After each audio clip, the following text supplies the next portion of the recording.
बात करेंगे आरजेडी और जेडीयू के बीच में दूरियां बढ़ती जा रही है। दरअसल नेता प्रतिपक्ष तेजस्वी यादव ने सीएम नीतीश कुमार के खिलाफ मोर्चा खोल दिया।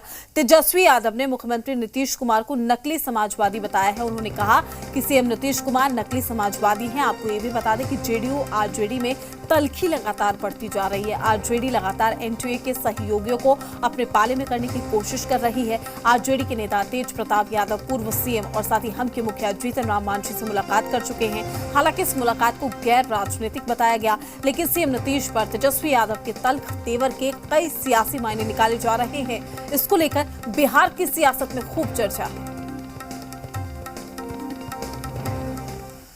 राजनीति में संपत्ति सृजन कर लो।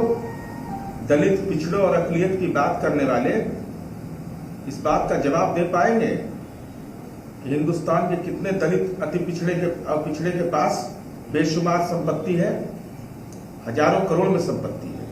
समाजवाद जैसी अवधारणा जो संविधान की अवधारणा है, वैसे सवाल पर अगर जीवा से कुछ शब्द निकलता है तो मुझे लगता है कि ज्ञान पर हलंत लग गया।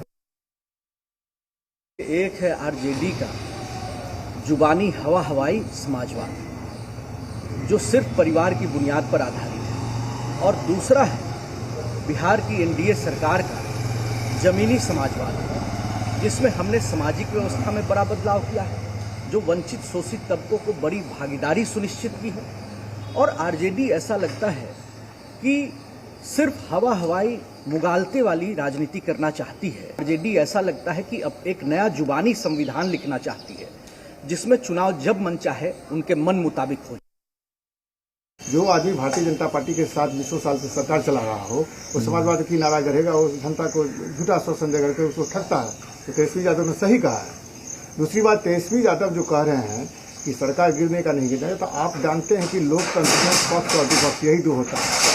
सरकार बनती है तो सरकार चलाने के लिए सरकार के मुखिया मुख्यमंत्री होते हैं, और मुख्यमंत्री को बचाना है कि सरकार कैसे बचना चाहिए, कैसे रहना चाहिए, कैसे चलना चाहिए। और विपक्ष का काम होता है कि इस सरकार को कैसे डिस्टेबलाइज करना चाहिए, उनके खामियों को कैसे जनता में उजागर करके ये करना चाहिए। लालू जी और नीतीश जी दोनों समाजवादी आंदोलन से ही आए, लेकिन लालू जी ने कभी अपने नीतियों और सिद्धांतों से समझौता नहीं किया। लालू जी कभी आरएसएस के सामने या बीजेपी के सामने घुटना टेकने का काम नहीं किया। लेकिन नीतीश कुमार सत्ता में आने के लिए कभी संघी बन गए, कभी समाजवादी बन गए। तमाम जानकारी के साथ हमारे संवाददाता आशुतोष हमारे साथ लाइव जुड़ चुके हैं। आशुतोष, लगातार नेता प्रतिपक्ष तेजस्वी यादव का अगर हम जिक्र करें, पहले ट्वीट के जरिए निशाना साधते हुए नजर आए, उसके बाद जब से पटना लौटे हैं सीएम नीतीश को आड़े हाथ लेते हुए नजर आए हैं। अब नकली और असली समाजवादी की ये लड़ाई।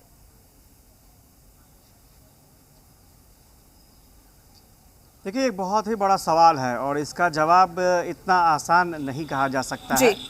आप देखेंगी तो समाजवाद, गांधीवाद, ये सब सारी बातें जो हैं वो बस एक कह सकते हैं कोरी कल्पना जैसी लगती है आज की तारीख में, क्योंकि स्वार्थ की राजनीति सभी करते हैं। और आपको याद होगा कि समाजवाद के रास्ते पर जो चलने की बात थी, जो समाजवादी थे, उनका जो बेसिक ग्राउंड था, उन्होंने कांग्रेस की नीतियों के खिलाफ लड़ाई लड़ी थी, भ्रष्टाचार के खिलाफ लड़ाई लड़ी थी।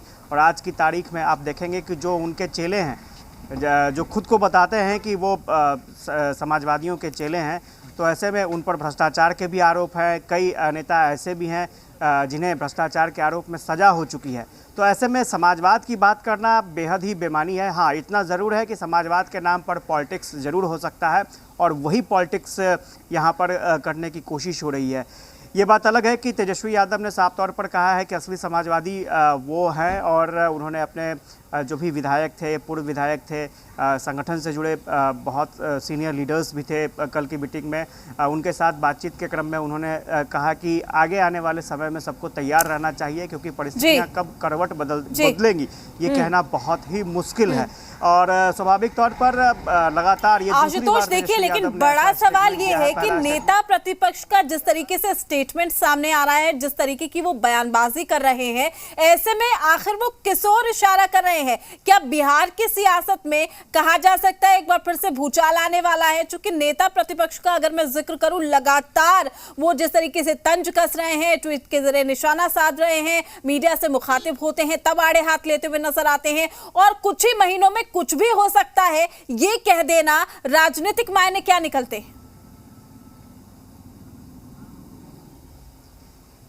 देखिए, सारे जो भी पॉलिटिकल पंडित जिन्हें कहा जा सकता है वो गुनागणित करने में लगे हुए हैं, हिसाब किताब करने में लगे हुए हैं कि आखिर तेजस्वी यादव के इस स्टेटमेंट को कैसे देखा जाए। क्योंकि अगर आप देखेंगे जो कमज़ोर कड़ी, जब भी इस तरह की घटनाएं होती हैं तो कमज़ोर कड़ी होती है, तो वर्तमान में बिहार की सियासत में सबसे कमज़ोर कड़ी जो माना जा रहा है वो जीतन राम मांझी हो, मुकेश सहनी हो, क्योंकि उनके पास कम विधायक हैं और उन्हें तोड़ना ज़्यादा आसान है बनिस्पत आप देखेंगे जेडीयू या फिर बीजेपी या फिर आरजेडी, उनके पास विधायकों की संख्या ज़्यादा है, वहाँ पर टूट करना बहुत मुश्किल होता है। जहाँ विधायक ज़्यादा होंगे वहाँ पर टूट करना बहुत मुश्किल होता है। अब सवाल ये उठ रहा है कि क्या वाकई ऐसी परिस्थितियां बन रही है, क्योंकि आपने जीतन राम मांझी का स्टेटमेंट सुना होगा, मुकेश सहनी का स्टेटमेंट सुना होगा, दोनों ने साफ तौर पर कह दिया है कि ऐसी कोई बात नहीं है, एनडीए के साथ है। दूसरी तरफ कांग्रेस में टूट की बात सामने आ रही थी, लेकिन कांग्रेस की तरफ से भी सारी बातें जो है वो ठंडी पड़ चुकी है। सभी नेताओं ने साफ तौर पर, यहाँ तक कि विधायक दल के नेता ने भी कहा है कि टूट की बात बिल्कुल सही नहीं है। तो ऐसे में सवाल उठना लाजमी है कि क्या वाकई ऐसी परिस्थितियां बन रही हैं या फिर तेजस्वी यादव सिर्फ एक माहौल क्रिएट करना चाहते हैं, क्योंकि रूलिंग पार्टी की तरफ से साफ तौर पर यह कहना है कि कहीं ना कहीं तेजस्वी यादव को ये लग रहा है कि उनके विधायकों में असंतोष बढ़ रहा है और 5 साल तक इसी हालात में चल रहे हैं। ऐसे में तेजस्वी यादव अपने विधायकों को रोकने के लिए ये शिगुफा छोड़ रहे हैं। बिल्कुल आशुतोष, और देखिए यही देखने वाली बात होगी और इंतजार करना होगा कि आखिर नेता प्रतिपक्ष के मन में चल क्या रहा है। शुक्रिया आशुतोष आपका तमाम जानकारी देने के लिए।